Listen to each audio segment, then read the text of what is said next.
அரசியா இருந்து மக்களுக்கு பெரும் துன்பம் கொடுத்த ஒரு சூனியக்கார கிழவியோட கதை தாங்க சொல்கிறேன் உங்களுக்கு. அந்த காலத்தில் ஒரு சின்ன நாடு இருந்துச்சு. அந்த நாட்டை ஒரு மன்னர் ஆண்டு வந்தார். அவருக்கு ஒரு 2, 3 பிள்ளைகள் இருந்தாங்க. அப்படியே பார்க்க போனால் ஒரு பையன் இருக்கும்னு பார்த்து பார்த்து அவருக்கு 6 பெண் குழந்தைகள் வந்துட்டாங்க. அவருக்கு வயதாகி விட்டது. அப்போ அவர் என்ன நினைச்சாருன்னா, நமக்கு அப்புறம் நாட்டை யார் ஆள்றது? 6 பெண்கள் இருக்கிறாங்க. அதனால் அவர் என்ன ஒரு முடிவு பண்ணினாருன்னா, ஒவ்வொரு பெண்ணும் 10 வருஷம் இந்த நாட்டை ஆளுங்கன்னு சொல்லிட்டாரு. அதனால் முதல் 10 வருஷம் நாட்டை ஆளணும். அப்போ 2வது பெண் 2வது 10 வருஷம் இப்படி நல்லா தாங்க போய்கிட்டு இருந்துச்சு. ஆனால் இந்த கடைசியாக இருந்த 6வது பெண்ணுக்கு எப்படின்னா, அவள் கொஞ்சம் பொறாமை குணம் கொண்டவ, மற்றவங்க மேலே போட்டி குணம் கொண்டவ. அவள் என்ன நினச்சான்னா, இவங்க 5 பேரும் ஆண்டுட்டு 50 வருஷம் கழிச்சு தானே நமக்கு ஆட்சி கிடைக்கும். அது வரைக்கும் நாம் உசுரோடு இருப்போமா அப்படின்னு ஒரு சந்தேகம். அதுவும் இல்லாமல் அப்படி உசுரோடு இருந்தாலும் நமக்கு வயதாகி போயிருமே. அப்போ நாட்டை ஆண்டு என்ன பண்ணுறதுன்னு நினச்சி இவளுக்கு அந்த பொறாமை குணத்தில் மன உளைச்சலுக்காகி ஒரு மனவியாதி மாதிரியே ஆயிடுச்சு. 50 ஆண்டு முடிஞ்சிருச்சு. அடுத்தது இந்த அம்மாவோட ஆட்சி காலம் வருது. அதாவது அதுங்காட்டி இந்த அம்மா என்னச்சு, ரொம்ப வயசான கிழவி ஆயிட்டாங்க. ஆட்சிக்கு வந்துட்டாங்க. அடாடாடா, வயசுக்கு தகுந்த புத்தி இல்லை.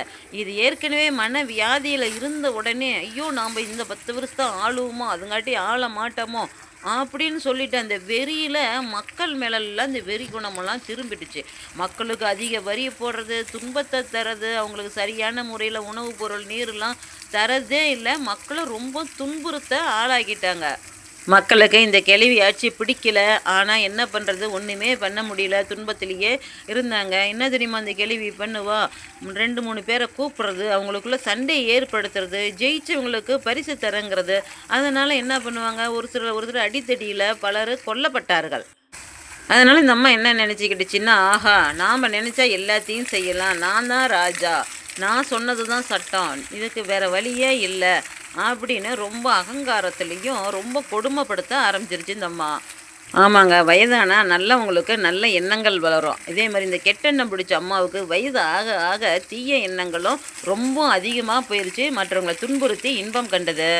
மக்கள்லாம் கூடனாங்க. சரி, இந்த அம்மாவை ஒன்றும் பண்ண முடியாதுன்னு எப்படி போகும், நம்ம போய் கடவுள்கிட்ட முறையிடலான்னு சொல்லி எல்லா மக்களும் சேர்ந்து கோயிலில் நின்று கண்ணீர் விட்டு அழுதாங்க. கடவுள் மனம் இறங்கி அந்த அம்மாவுக்கு தண்டனை கொடுத்தாரு. அந்த அம்மாவுக்கு கூணு விழுந்து கை காலெல்லாம் கொப்பளமாகி நாக்கு வாய் எல்லாம் பேச முடியாத மாதிரி பண்ணிட்டாரு.